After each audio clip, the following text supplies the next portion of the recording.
Ya, itulah la ilaha illallah dalam pengertian pertama. Jadi pantas kalau Rasulullah menjamin barang siapa yang mati dalam keadaan la ilaha illallah pasti masuk surga. Kalau dia menjalankan prinsip la ilaha illallah seperti itu. Mari kita lihat Al-An'am 162 itu. Inna salati, sesungguhnya salatku lillahi rabbil alamin, tidak? Insyaallah. Saum kita yang kita laksanakan lillahi rabbil alamin atau tidak? Insyaallah. Wa mahyaya, hidup kita lillahi rabbil alamin. Kenapa ngangguknya rada?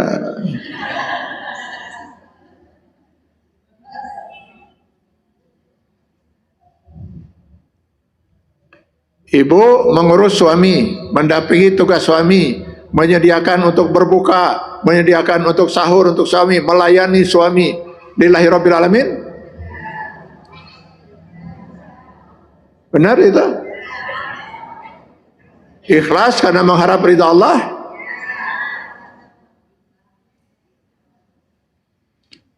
Lalu ketika suami berbuka terus kelihatan cengar-cengir gitu, ditanya, kenapa? Ini sayur apa, kata suami. Apa rasanya nih sayur? Seumur hidup belum pernah saya makan sayur seburuk ini. Ibu kecewa tidak? Kecewa. Berarti tidak lillahi rabbil alamin.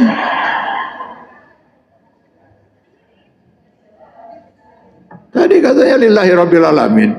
Kalau lillahi rabbil alamin, kita tidak mengharapkan penghargaan dari orang lain, tidak mengharapkan pujian dari orang lain. Kalau kita mengharapkan pujian dan penghargaan orang lain, kita sudah menyekutukan niat kita karena Allah dengan mengharapkan pujian orang lain. Nah, itu yang disebut riya. Makanya riya itu dikatakan musyrik kecil, menyekutukan Allah dalam niat beribadah.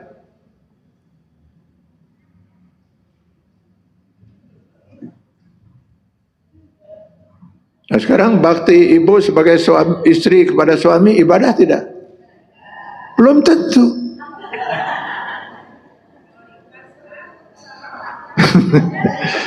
Ya, belum tentu, Bu.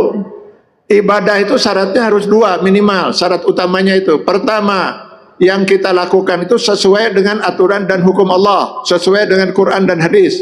Sudah sesuai? Yang kedua, niatnya harus semata-mata mengharapkan ridha Allah. Baru akan tercapai ibadah. Oh, ibu-ibu terus, bapak-bapak sekarang.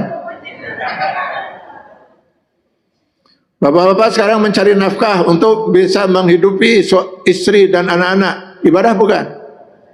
Belum tentu. Ibadah kalau kita niatkan karena Allah, lalu kita tidak akan mau sepeser pun harta haram masuk ke dalam kehidupan rumah tangga kita. Kita ikuti betul-betul syariat Allah. Yang halal baru kita terima, yang haram kita singkirkan. Dan tidak ada lagi keluhan-keluhan itu. Apalagi sampai harus ngomong, saya itu sudah capek dibanting tulang mencari nafkah itu. Saya nggak tahu tulang mana yang dibanting-banting itu. Kok mengeluh kepada Allah, mau berbakti, beribadah pada Allah malah mengeluh? Harus kita ikhlas karena Allah Subhanahu wa taala. Jangankan banting tulang, kalau perlu nyawa saya korbankan demi untuk melaksanakan perintah Allah Subhanahu wa taala.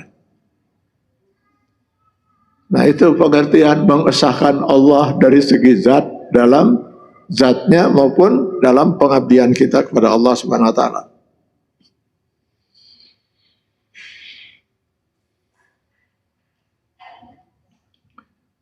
Sudah berapa tahun Bapak Ibu kita menjadi bangsa yang merdeka, Pak? 79 tahun. Pernahkah kita satu detik selama 79 tahun itu melaksanakan syariat Allah dalam kehidupan bermasyarakat bernegara? Belum pernah satu detik pun. Jadi gimana pertanggungjawaban kita di akhirat nanti? Katanya inna sholati wa nusuki wa mahyaya wa mamati. Wa mahyayanya di mana? Kehidupan saya dalam kehidupan berbangsa bernegara, mana lillahi rabbil alamin? Bagaimana mungkin kita bisa mencapai ridha Allah sementara yang kita lakukan melanggar aturan dan hukum Allah? Wah, berat ini ya.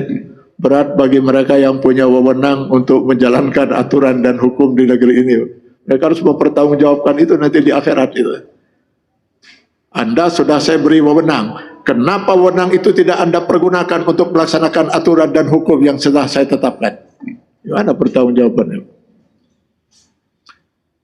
Jadi di mana pengertian la ilaha illallah? Tapi karena kita memang sudah terlalu lama ya diracuni oleh pemikiran-pemikiran sekuler, sehingga akhirnya kita merasa ya urusan Islam itu urusan sholat, zakat, saum, haji. Negara tidak melarang umat Islam untuk sholat, negara tidak melarang umat Islam untuk saum, malah dibantu untuk melaksanakan ibadah haji, walaupun duitnya sering dikorupsi. Merasa ya sudah, Islam sudah terpenuhi.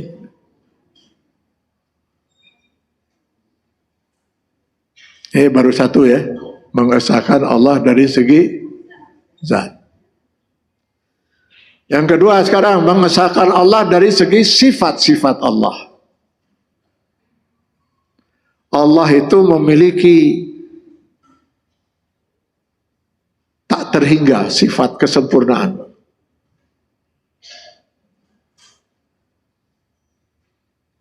Walaupun yang dijelaskan oleh Allah kepada kita itu ada 99. Yang kemudian menjadi Asmaul Husna. Hanya 99 sifat itulah yang dimiliki oleh Allah? Tidak. Dia tak terhingga, Pak. Wallahu a'lam berapa itu. Lalu dari mana kita bisa tahu kalau memang yang dijelaskan dalam Al-Quran itu hanya 99? Dari doa Rasulullah SAW.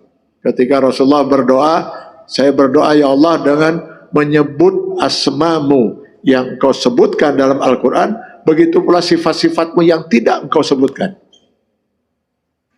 Nah, bagi kita yang tidak kita disebutkan, ya sudah. Kita berpegang saja dengan yang Allah sebutkan yang 99. Dalam sifat-sifatnya itu Allah memiliki sifat maha, Pak.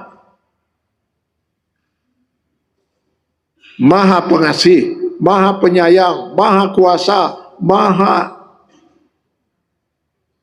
penyiksa, maha segala-galanya.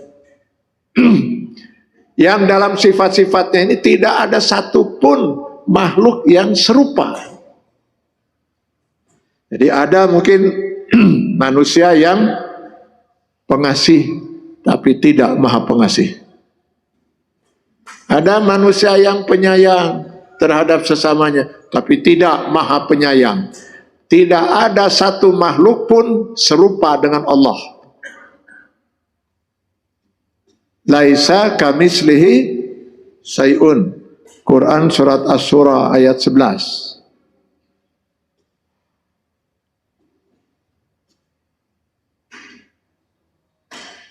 Nah, mungkin ini yang kadang-kadang luput dari kebanyakan kita orang-orang yang beriman, yang merasa mereka sudah mukmin kalau sudah mengesahkan Allah dari segi zat.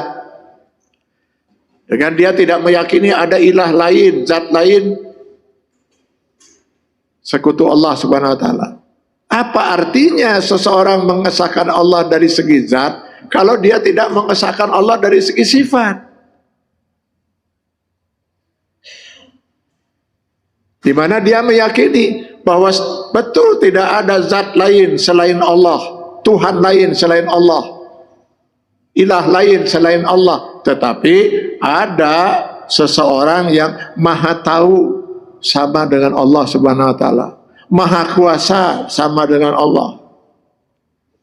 Maka orang itu sudah gugur la ilaha illallahnya.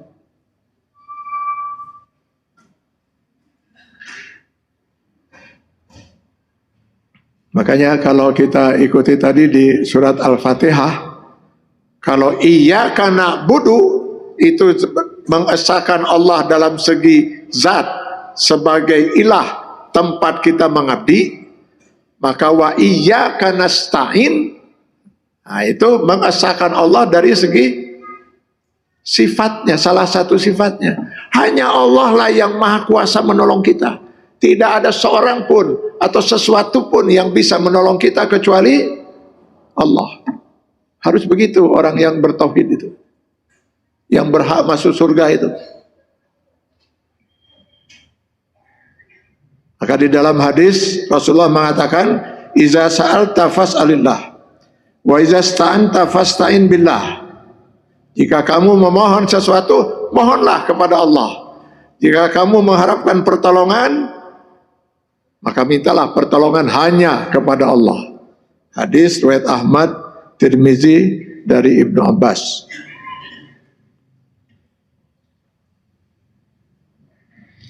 Sekarang mari kita buka Quran. Surah apa? Quran surah Asy-Syu'ara.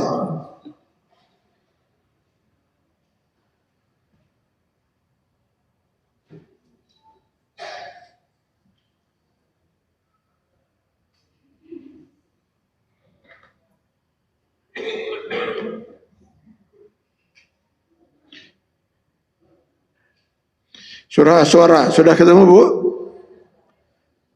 Ayatnya? Terserah Ibu lah, mau ayat berapa? Kita mulai baca dari ayat 78.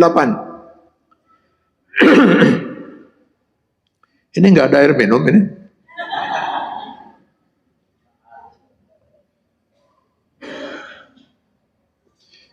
Bapak Ibu sudah buka itu? Asy-Syu'ara ayat 78.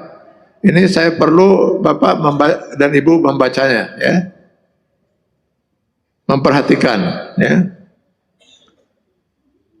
Di ayat 78 Allah menyatakan, "Allazi khalaqani fahuwa yahdin."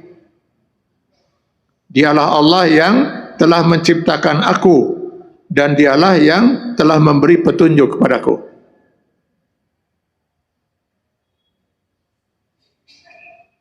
Wallazi huwa yut'imuni wa yaskin. Di ayat 79-nya. Dialah yang telah memberi makan dan memberi minum padaku. Lalu ayat 80. Wa iza maridtu fahuwa yasfin. Jika aku sakit, maka hanya dialah yang maha kuasa menyembuhkan aku. Di ayat 81, wallazi yumituni summa yuhyin. Dan dialah yang mematikan aku, kemudian menghidupkan aku. Di ayat 82, wallazi atma'u an yaghfira li khati'ati yaumiddin. Dan dialah yang sangat aku inginkan akan mengampuni kesalahanku pada hari kiamat nanti. Sengaja saya minta Bapak Ibu untuk langsung membaca, karena ada pertanyaan dari saya.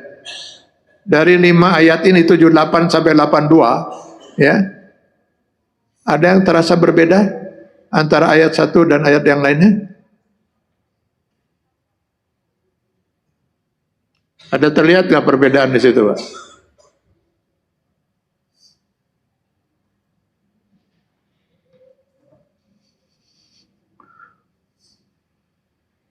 Ini teka-teki di bulan Ramadan.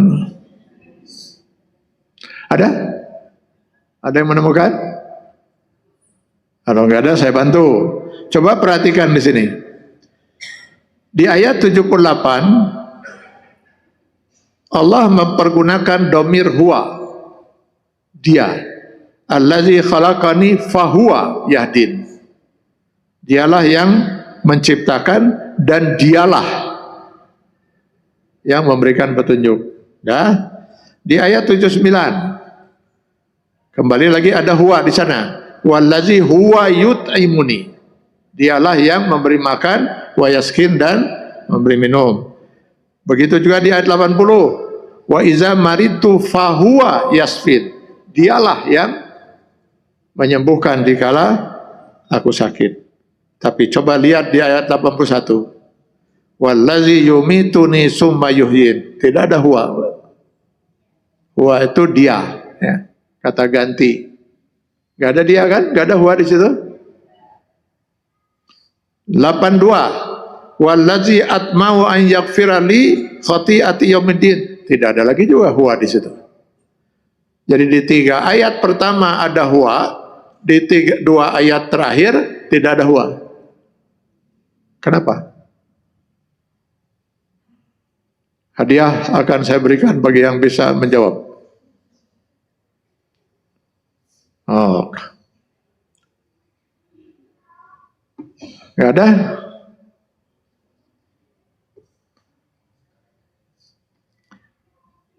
Jadi di sini Allah ingin menekankan di dalam ayat 78 sampai dengan ayat 82 itu bahwa Allah lah yang maha kuasa.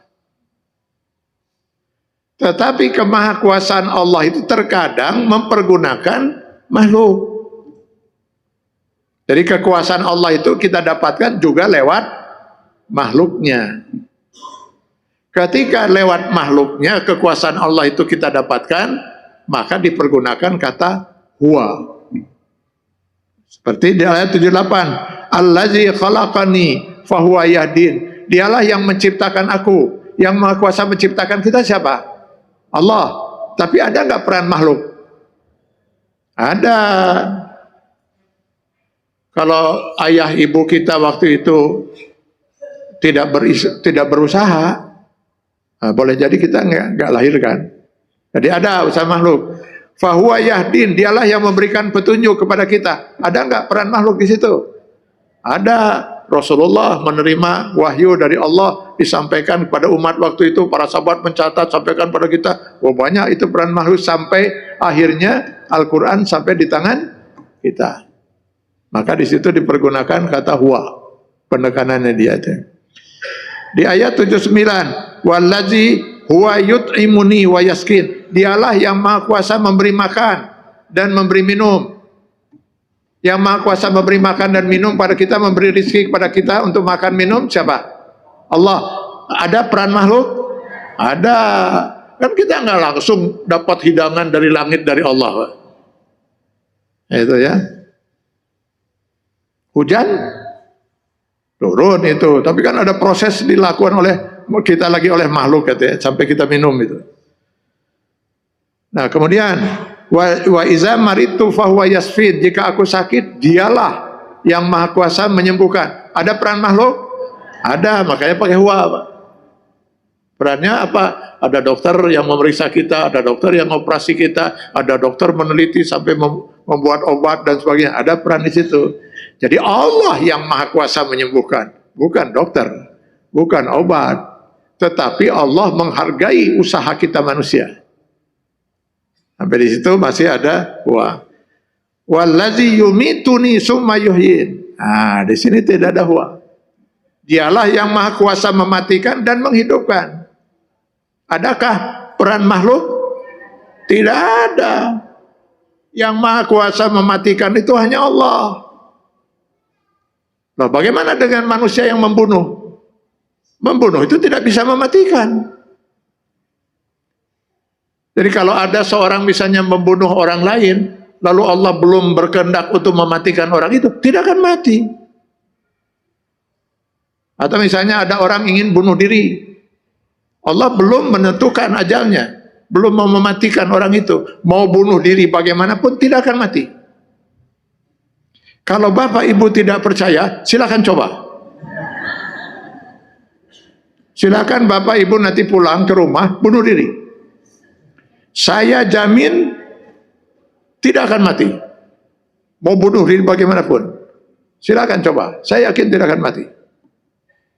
Kalau belum saatnya Allah mematikan. Tapi sebaiknya jangan dicoba, Pak. Takutnya pas dicoba, pas saatnya, Pak. Oh, itu terancam kekal lagi di neraka nanti, Pak.